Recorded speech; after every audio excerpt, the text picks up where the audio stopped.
Okay, we're now going to look at the sixes in Palm's Oracle deck, and these are fun. So 6 in the numerological evolution in this step that I was speaking of earlier is so after you're an individual, and then you couple or you create relationships, and then you start creating new things, children, or new businesses, new creative expressions. Looking at the number 3, then you settle down into a home, you create structure, you create routine. Then from that space of routine and structure, you explore, you share, you venture out, you travel, you move. That's a 5. Now we're at 6. 6 is starting a new business of your own, starting a new path to go down, starting a new practice spiritually, starting a new thing. It is setting a new route, setting a new project. It's taking what's created. You're doubling you got the creative energy. You create something, and then you create a new venture through that thing. Doubling on 3. 3 and 3 is 6.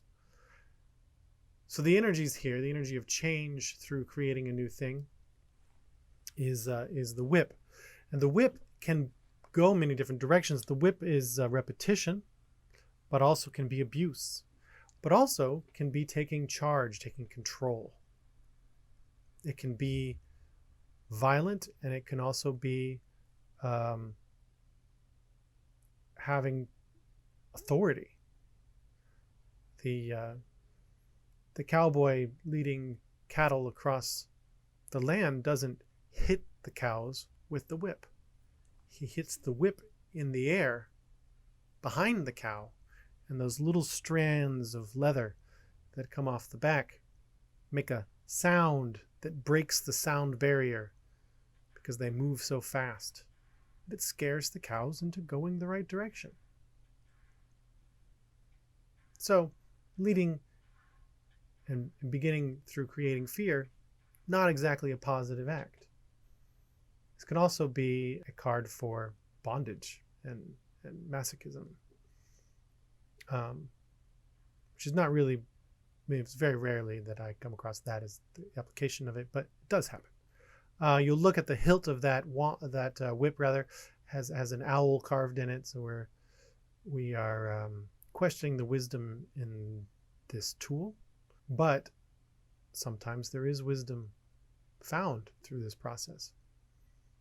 So we're making a change to follow in creating a new path, creating a new venture, a new project. That whip in particular was given to me by my parents when I think they went to Mexico. So it's a whip they gave me from Mexico. I added the illustration of the owl to make a correlation to another symbol in my life and also in this deck. But also in my practice as an entertainer, I have the things I just said about what whips do and what they're for, I learned from a person who was a master whip performer and cowboy stunt character. And so I always think of him with this because it's a tool of skill. And the other side of that, personally, is my love of the Indiana Jones character as sort of a model for a hero character. And so I like to find the positive attributes of this, and those positive attributes is a tool to wield at a distance and to get quick results through repetition. And those are my sort of, Indiana Jones and rope manipulation acts are the place where I find fascination for the whip, which I have learned to, I can do the sound, I can whip a target, played with that before.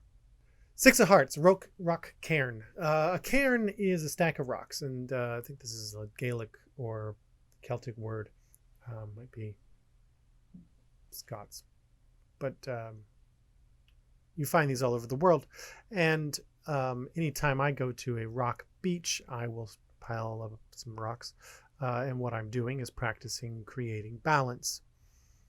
So part of the Six of Hearts is a new project that is involved in balance. It's involved in a venture where balance is important.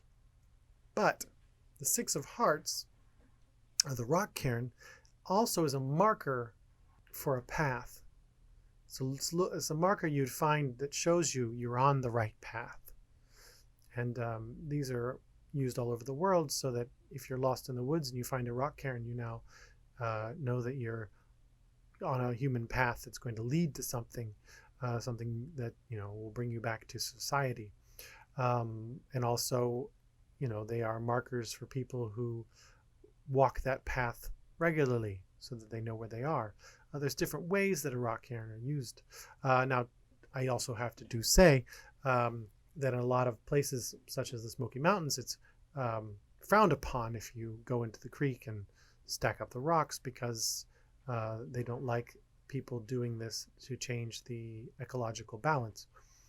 But then again, the theme of balance comes into play. So the importance of balance and spiritual balance is signified here as well. Finding that balance within your own spirit.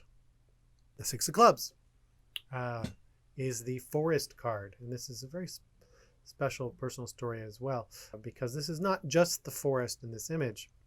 This is lightning bugs in the forest. Now, the forest is a place of mystery. It's a place to find transformation spiritually. You go into the forest, into the unknown, and you learn who you are, how you can handle fear, what things you might come across, and how to handle that. I recently have been hiking here on a new path where it is frequented by wild boar, and so the first time that I saw this very tall, massive wild boar, there's many of them, but there's one in particular that hangs out on the path, my inclination was to let it pass by before I passed on, and to give it a, not exactly fear, although fear was there, but more about respect, giving it the respect of space, because I didn't know what it was going to do. And then I started going down this path regularly, and I realized, well, this boar kind of lives there, and he's just always around, and somebody must be feeding him, but for him to keep staying around that area. But he's not a threat, and you can just walk right by him and not worry, even though he has tusks, and he's a boar, wild boar. So coming across things that you can't control that are in the wild, and having to be real with that experience is important, and it's an important part of our path as we progress in life. And the image here in particular is again the Smoky Mountains, because it's a special place for me.